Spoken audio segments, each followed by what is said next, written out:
आज भी जो नेता इस बैठक में थे वो विरोध कर रहे थे और विरोध करते करते कुछ नेताओं ने कहा था हम स्ट्राइक करेंगे, कुछ नेताओं ने कहा था कि हम इसका विरोध करेंगे, रास्ते पे उतरेंगे। मगर आज के बैठक में ये निर्णय लिया गया है और उन्होंने भी ये कहा है कि हमें कुछ भी स्ट्राइक नहीं करेंगे, हम कुछ भी आगे नहीं जाएंगे। हमारा यही कहना है कि थोड़ा सा मोहलत हमको चाहिए। अगर महाराष्ट्र में हम काम करते हैं और जुजबी जो मराठी है, जो प्रवासी और रिक्शा चालक और टैक्सी चालक के बीच में होती है, वो मराठी सीखना चाहिए, ये मत से हम सहमत है और इसलिए हमें वक्त चाहिए। अगर आप वक्त दोगे तो हमें भी ऐसा लगता है कि हमारे लोगों को मराठी आना चाहिए और उसके लिए वो खुद ट्यूशन लेने के लिए तैयार है। जैसे हमारे संजय निरुपम जी ने कहा कि हम बैठक लेंगे, हम हमारे कार्यालय में सभी रिक्शा चालकों को, टैक्सी चालकों को मराठी सिखाएंगे।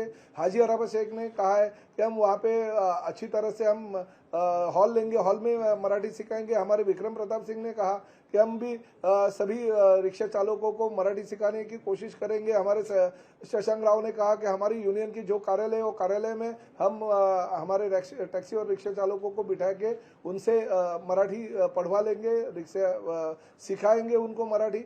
और खासकर हमारा जो कोकण मराठी साहित्य परिषद है, उन्होंने उनकी 72 शाखाओं में मराठी जो है वो सिखाने की जो उनकी कामना है वो हम पूरी करेंगे। मुंबई मराठी साहित्य परिषद है, उन्होंने कहा था कि हम भी मराठी सिखाएंगे। तो ऐसे हमारे मराठी साहित्यिक लोग भी सामने आ रहे हैं, वो भी मराठी सिखाने के लिए तैयार है। तो ऐसी परिस्थिति में मेरा ये कहना है कि आज की जो बैठक हो गई बहुत ही अच्छी हो गई। सिर्फ हमें यह निर्णय लेना है क्योंकि मराठी सीखने के लिए अगर लोग तैयार है तो राज्य शासन की यही भूमिका है कि किसी भी हालत में हम उनको मराठी सिखाने के लिए प्रवृत्त करेंगे। वो मराठी सीखने को तैयार है।